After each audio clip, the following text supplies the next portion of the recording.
नमस्कार। स्वत्व के डिजिटल प्लेटफॉर्म पर आपका स्वागत है। भारत में फिर से चुनाव हो रहे हैं, दो राज्यों में, एक महाराष्ट्र में और दूसरा झारखंड में।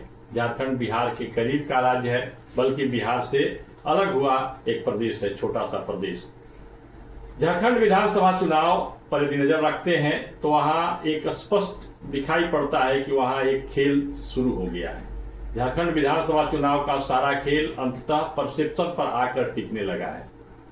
परसेप्शन के आधार पर मतदाताओं की गोलबंदी यदि हुई तो वहां चौंकाने वाले नतीजे आएंगे। अब तक जितने सर्वे हुए हैं उसमें किसी भी गठबंधन को जोरदार बहुमत से विजयी होते नहीं दिखाया जा रहा है। सभी स्पष्ट बहुमत के करीब या जोड़ तोड़कर सरकार बनाते दिख रहे हैं। कल के बाद यानी 13 नवंबर 2024 को वहां 33 सीटों पर मतदान हो जाएगा। मतलब प्रथम चरण का चुनावी प्रक्रिया संपन्न हो जाएगी। झारखंड चुनाव में पार्टियों या गठबंधनों के नारों से परसेप्शन के मिजाज का पता लग जाता है, एक अनुमान लग जाता है। हेमंत सोरेन के नेतृत्व वाली इंडी अलायंस का मुख्य नारा है, एक ही नारा, हेमंत दोबारा। मतलब हेमंत को सामने रख करके वे चुनाव लड़ रहे हैं। वहीं इंडी गठबंधन के प्रमुख घटक कांग्रेस का नारा है, झारखंड का विकास होगा, इंडिया गठबंधन का साथ होगा। वहीं भाजपा के नेतृत्व वाले एनडीए में शामिल ऑल झारखंड स्टूडेंट यूनियन का नारा है, हमारा संघर्ष ही हमारी पहचान है। वहीं झारखंड विधानसभा चुनाव में भाजपा का मुख्य नारा है, रोटी बेटी माटी की पुकार, झारखंड में भाजपा सरकार। इस नारे से भाजपा की पूरी स्ट्रेटजी का एक संकेत मिल जाता है। इस चुनावी चौसर में सभी पार्टियां भाजपा के अखाड़े में लड़ने के लिए अब बाध्य दिख रही हैं। उत्तर प्रदेश के मुख्यमंत्री योगी आदित्यनाथ का नारा थोड़ा एडवांस होकर झारखंड के चुनावी फिजा में तैरने लगा है। सीएम योगी ने कहा था, बटेंगे तो कटेंगे। झारखंड के भाजपा नेताओं ने उसमें एक रहेंगे तो नेक रहेंगे जोड़ दिया।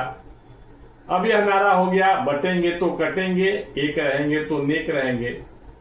इस पूरे नारे के साथ भाजपा ने पॉलिटिकल लाइन अपने लिए तय कर दिया। इसी पर प्रधानमंत्री नरेंद्र मोदी से लेकर तमाम बड़े नेता अपना चुनावी भाषण दे रहे हैं। झारखंड के गुमला में एनडीए प्रत्याशियों के पक्ष में चुनावी सभा को संबोधित करते हुए प्रधानमंत्री ने स्पष्ट कहा कि आप जातियों में टूटेंगे तो आदिवासियों की ताकत कम हो जाएगी। इसलिए मैं कहता हूं, एक रहेंगे तो सेफ रहेंगे। यह नारा जो प्रधानमंत्री के मुख से निकला है वह योगी आदित्यनाथ के द्वारा दिए गए नारे, जो कि थोड़ा सा फायर ब्रांड नेता कहे जाते हैं, उसका एक सॉफ्ट वर्जन कर सकते हैं इसे। इसी बीच पूरे झारखंड में जमाई टोला का जुमला चौक चौराहों पर आम आदमी की जुबान पर बैठी दिख रही है। सोशल मीडिया में भी जमाई टोला की कहानियां वायरल हो रही हैं। जमाई टोला है क्या? लोग आज सर्च करते हैं झारखंड के बाहर के लोग, लेकिन झारखंड के में जब जैसे ही जाते हैं तो जमाई टोला कहकर लोग मुस्कुराने लगते हैं। इसके बारे में विस्तार से थोड़ा सा जानते हैं।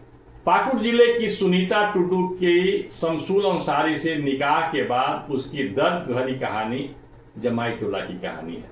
मोनिका हंसदा की आजाद अंसारी से शादी के बाद उसे सकीना बनने के लिए बाध्य किया जाना जमाई टोला की कहानी है। ऐसी दर्जनों कहानियां हैं जो चर्चा में आ गई हैं। दरअसल बांग्लादेश से भारत में घुसपैठ कर अवैध रूप से झारखंड में रहने वाले और आदिवासी महिलाओं को अपने प्रेम जाल में फंसाकर उनसे शादी करके जमाई बन जाने वाली एक प्रथा जैसी हो गई है वहां। अब झारखंड में आदिवासियों के लिए यह प्रथा अस्तित्व संकट जैसा हो गया है। ऐसे जमाई बाबुओं की संख्या इतनी हो गई कि उनका एक अलग गांव ही बस गया, जिसे लोग जमाई टोला कहने लगे। वास्तव में यह लैंड जिहाद का घृणित खेल है, जो भारत के समक्ष भी संकट का एक संकेत देता है। ये इलाका कभी आदिवासी बाहुल हुआ करता था, लेकिन अब वहां पक्के मकान हैं और थोड़ी थोड़ी दूरी पर, 1-2 किलोमीटर की दूरी पर मस्जिदें भी खड़ी दिखने लगी हैं। इसके साथ ही इलाके का नाम पड़ गया जमाई टोला। अब मजाक मजाक में लोग जमाई टोला का नाम इस चुनाव में ले रहे हैं। इस खेल के कारण संथाल परगना के आदिवासी घनघोर संकट में हैं।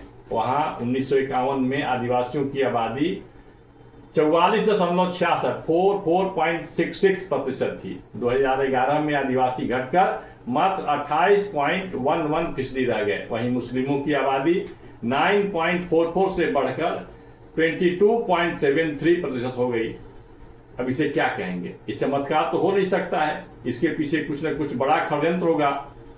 संथाल परगना के इन सभी जिलों में आबादी में औसतन 7 से 8 लाख की बढ़ोतरी हुई है और अप्राकृतिक बढ़ोतरी है, जिसमें मुस्लिम आबादी बहुत तेजी से बढ़ी है। झारखंड विधानसभा चुनाव में यह एक बड़ा मुद्दा बन गया है। झारखंड के मतदाता सभी दलों के नेताओं से, प्रतिनिधियों से, प्रत्याशियों से इसके संबंध में सवाल करने लगे हैं। झामुमो को छोड़कर भाजपा में आने वाले पूर्व मुख्यमंत्री चंपई सोरेन इस मुद्दे को लेकर बहुत ही मुखर हैं। वे कहते हैं कि चुनाव बाद आदिवासी अदालत लगाएंगे। वे चुनावी सभाओं में ऐलान करते दिख रहे हैं कि हमारे पास घुसपैठियों को रोकने का पूरा प्लान है, घुसपैठियों से हम अपनी जमीन वापस लेकर रहेंगे। यह आने वाले एक समय में एक बड़े संकट की ओर संकेत दे रहा है। भाजपा के प्रभारी व केंद्रीय मंत्री शिवराज सिंह चौहान अपनी चुनावी सभाओं में घुसपैठियों के कारण जनसांख्यिकी में हुए परिवर्तनों के कारण उत्पन्न खतरों की ओर इशारा करते हैं। इसके लिए जिम्मेदार पार्टियों के बारे में, नेताओं के बारे में बताना नहीं भूलते, संकेत में ही बताते हैं। वे एक बात जरूर कहते हैं कि भारत कोई धर्मशाला नहीं है जहां अराजक तत्व आकर अपना बसेरा बना ले। झारखंड के मतदाताओं का मिजाज पढ़ने का प्रयास करने वालों को यह एहसास हो जा रहा है कि वहां क्या होने वाला है। वैसे रिजल्ट तो चुनाव के बाद आएगा ही। इस वीडियो में बस इतना ही। फिर मिलेंगे झारखंड और महाराष्ट्र से चुनाव से संबंधित कुछ तथ्यों के साथ। नमस्कार।